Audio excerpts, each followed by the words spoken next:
Dans cette vidéo, je vais t'apprendre à diagnostiquer ton shoot. Salut à toi, je suis Lucas du magazine sportif InVeo et ça me fait très plaisir que tu sois là aujourd'hui avec moi. Alors oui, concrètement, je vais t'apprendre à diagnostiquer ton shoot. Parce que oui, aujourd'hui, beaucoup de personnes te donnent des clés pour améliorer ton shoot. Mais pour améliorer ton shoot, il faut d'abord que tu saches qu'est-ce qui ne va pas dedans. Et cette vidéo est faite pour toi. Juste avant, n'oublie pas de t'abonner au magazine sportif InVeo. Et concrètement, cette vidéo va être divisée en plusieurs parties. Mais bon, on va commencer par le premier point. C'est quoi ta base de shoot? Est-ce que tu shootes avec les pieds écartés, comme un Donovan Mitchell par exemple? Ou est-ce que tu shootes au contraire avec des pieds resserrés, comme D'Angelo Russell, comme Stephen Curry? Parce que oui, si tu choisis la mauvaise base pour ton corps, ça va être très compliqué après pour transférer l'énergie de tes pieds vers tes mains. Donc, faut que tu apprennes à savoir comment tu pars sur ton shoot et sur quelle base tu arrives à avoir le plus de puissance. Deuxièmement, il faut que tu comprennes comment tu jettes le ballon. Quand je parle de jeter le ballon, je vais te mettre un exemple très précis ici. Est-ce que tu arrives à jeter le ballon comme un Stephen Curry,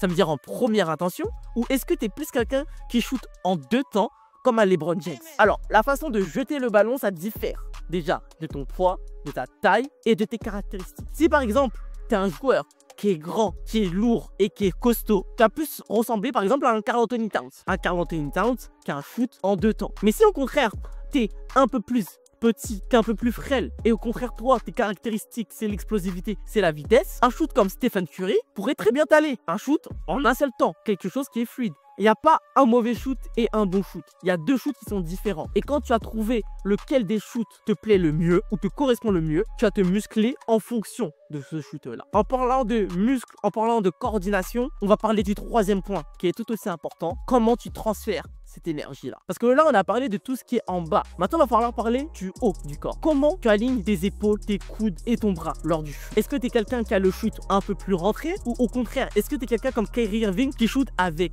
le coude totalement désaxé de son épaule et de ses hanches? Faut que tu arrives à comprendre ça sur ton shoot. Parce que par exemple, si tu as ton coude qui est beaucoup trop décollé de ton épaule, il va peut-être falloir travailler sur le fait de rentrer un peu plus ton coude pour avoir derrière un meilleur alignement et derrière mieux tirer. Mais au contraire, si tu as un coude trop rentré, on va te demander de faire l'inverse, de décaler ton coude un peu plus vers l'extérieur pour que tu te sentes plus à l'aise. Parce que le shoot en soi, c'est fait de plein de petits détails. Ces détails-là que tu vas travailler quand tu vas pouvoir les diagnostiquer. Enfin, dernier point, je trouve qui est important, il faut que tu comprennes que ton shoot, c'est le tien. Comme sur Touquet par exemple, tu peux prendre la base de Kevin Durant, tu peux prendre la base de Kyrie Irving, tu peux prendre la base de Stephen Curry. Mais c'est impossible pour toi de copier à 100% leur shoot. Parce que leur shoot, c'est leur ADN. Toi, tu vas créer ton shoot à partir de ces joueurs-là, c'est bien, mais il faut que tu crées ton shoot au final. Parce que si tu commences à copier le shoot des autres joueurs qui n'est pas réalisable pour toi, tu vas juste aggraver